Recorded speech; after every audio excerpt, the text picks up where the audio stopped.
आयुष्याचा स्वभावाचा विचार केला तर कशा प्रकारचा स्वभाव आयुष्यामध्ये हवा हा प्रश्न महत्त्वाचा ठरतो. जेव्हा आपण खरा विचार करतो तिथे आपल्याला नम्रता ही आपल्या स्वभावामध्ये असली पाहिजे. जिथे नम्र भाव तिथे उत्तम स्वभाव ही म्हण तंतोतंत लागू पडू शकते. कारण नम्रतेनं आपण सर्व गोष्टी जिंकू शकतो आणि ह्या स्वभावाच्या असलेल्या नम्रतेमुळं आपण चांगले लोक देखील आपल्या गाठीशी बांधू शकतो. परंतु बऱ्याच जणांना हा नम्रतेचा भाव समजत नाही. बऱ्याच व्यक्ती आपल्या नम्र स्वभावाला आपला कमजोरपणा देखील समजू शकतात. म्हणून वेळेप्रसंगी त्यांना त्या शब्दात उत्तर देखील देणं हे आजच्या काळातल्या जीवनामध्ये तेवढंही आवश्यक आहे. परंतु याचा अर्थ असा नाही की आपण आपली पातळी सोडावी किंवा आपले कर्म हे वाईट मार्गाला जावे. आपण आपली पातळीत राहून आपला स्वभाव मूळ स्वभाव चांगला धरून जर योग्य प्रकारे आपण कर्म केले तर निश्चितपणे आपण देखील एक चांगल्या स्वभावाचे आणि चांगलं पुण्य करणारे असे समजून जाऊ. संत तुकाराम महाराजांनी त्यांच्या एका अभंगामधून आपल्याला याची शिकवण दिली की देवासमोर देखील जाताना आपण नम्र स्वभावानं आणि नम्र भावानं जावं.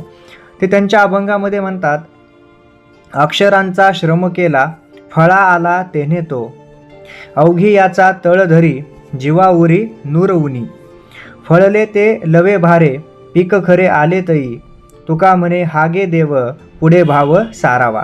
म्हणजे काय तर अक्षरांचा श्रम केला फळा आला तेने तो, म्हणजे मी खूप अभ्यास केला, अक्षरांची ओळख करून घेतली, पाठांतर केलं, वेद वगैरे अभ्यास केले आणि त्याच्यामुळे त्याचं उत्तम फळ आता मला मिळत आहे. ज्या वेळेस आपण शिक्षणाची कास धरतो आणि त्या शिक्षणाला एक योग्य दिशा मिळत जाते, चांगला स्वभाव मिळत जातो, सत्कर्म त्यासोबत जोडल्या जातं, चांगला स्वभाव चांगलं सत्कर्म ह्या सर्व गोष्टी जेव्हा त्या शिक्षणाला धरून अनुरूप चालतात त्यावेळेस निश्चितच त्या व्यक्तीकडून चांगलंच कार्य होत असतं. कारण शिक्षण हे अशा प्रकारे त्याला वाईट मार्गाला देखील जाऊ देणार नाही. कारण त्या शिक्षणाला सावरायला त्याचा चांगला स्वभाव आणि चांगले भाव असतात आणि पुण्यकर्म सोबत असतं. ह्या दोन्हीचा मिलाप होणं आवश्यक आहे. म्हणून संत तुकाराम महाराज म्हणतात की ह्या शिक्षणामुळं किंवा ह्या अक्षरांमुळं मला एवढा चांगला आता त्याचं फळ मिळत आहे. अवघी याचा तळ धरी जीवा उरी नुरवुनी, आता माझ्यातला मीपणा या शरीरामधला अहंकार भाव निघून गेलेला आहे आणि हा अहंकार भाव निघून गेल्यामुळे माझं शरीर मन निर्मळ स्वच्छ झालेलं आहे. प्रत्येक जीवाच्या पाठीशी, प्रत्येक जीवाजवळ, प्रत्येक प्राणीमात्राजवळ माझा आता प्रेमाचीच भावना निर्माण झाली आहे, नम्रतेचीच भावना निर्माण झालेली आहे. ते पुढे म्हणतात, फळले ते लवे भारी पीक खरे आले तई. जेव्हा एखाद्या वृक्षाला झाडाला भरपूर फळं येतात त्यावेळेस काय होतं, ते फळ जास्त आल्यामुळे त्या वृक्षाची फांदी किंवा तो झाड वृक्ष एका बाजूला जिकडे फळं आले तिकडे खाली झुकायला चालू होतो. तो खाली झुकतो म्हणजे त्याच्यातला कमीपणा नसतो, तर त्याची देण्याची भावना खूप मोठी असते. त्याला लागलेले फळं हे चांगले असतात आणि ते फळं आपल्याला देण्यासाठी तो खाली झुकलेला असतो. म्हणजे तो शेवटी दाताचा असतो, तो श्रेष्ठ असतो आणि दाता नेहमी वरच्या पदावर असतो.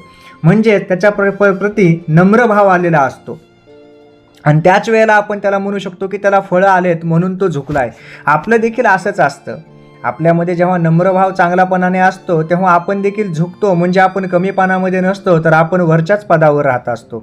म्हणून नम्रतेमध्ये जर आपला स्वभाव झुकत असेल तर त्याला कोणी कमजोरी समजू नये. तो आपल्या मनाचा मोठेपणा असतो किंवा इतरांप्रती आपला असलेला तो आदर असतो. शेवटी तुकाराम महाराज त्यांच्या अभंगामध्ये म्हणतात, तुका म्हणे हागे देव पुढे भाव सारावा. म्हणजे अशा प्रकारचा जो नम्रतेने भरलेला स्वभाव आहे, जी आपली नम्रतेने भरलेली वागणूक आहे, हा जो भाव मनामध्ये नम्रतेचा साठलेला आहे, हा भाव असाच पुढे यावा आणि देवापुढे जाताना देखील आपण या नम्र स्वभावानं, या नम्रतेनं त्या परमेश्वरासमोर नतमस्तक व्हावं, जेणेकरून आपला हाच स्वभाव हा कायमस्वरूपी असावा.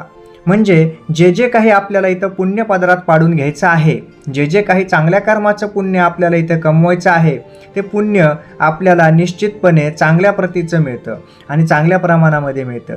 शेवटी आपला स्वभाव हा जर चांगला असेल तर आपल्याला प्रत्येक ठिकाणी मानसन्मान देखील मिळतो आणि प्रत्येक अडचणीमधून सावरण्यासाठी आपल्याला लोक देखील मदत करतात. कारण हा स्वभावच एकमेकांना जोडत असतो. म्हणून शक्य तेवढं आपण नम्रते स्वभावानं राहिलं पाहिजे. चांगला भक्तिभाव जोपासता आला पाहिजे. परमेश्वराची प्रति श्रद्धा असली पाहिजे. आपले कर्म चांगले ठेवून आपण सगळ्यांसोबत चांगलं वागलं पाहिजे, जेणेकरून आपल्याला ह्या आयुष्यामध्ये चांगल्या गोष्टी मिळत जातील. बऱ्याच वेळेला आपण चांगलं वागतो, पण आपल्याला वाटतं की समोरचं समजून घेत नाही. त्यावेळेला आपण आपली चांगली वागणूक कायम ठेवावी. इतरांचा विचार न करता आपल्या चांगल्या स्वभावाची फळं आपल्याला निश्चितच मिळतील. जय जय रामकृष्ण हरी.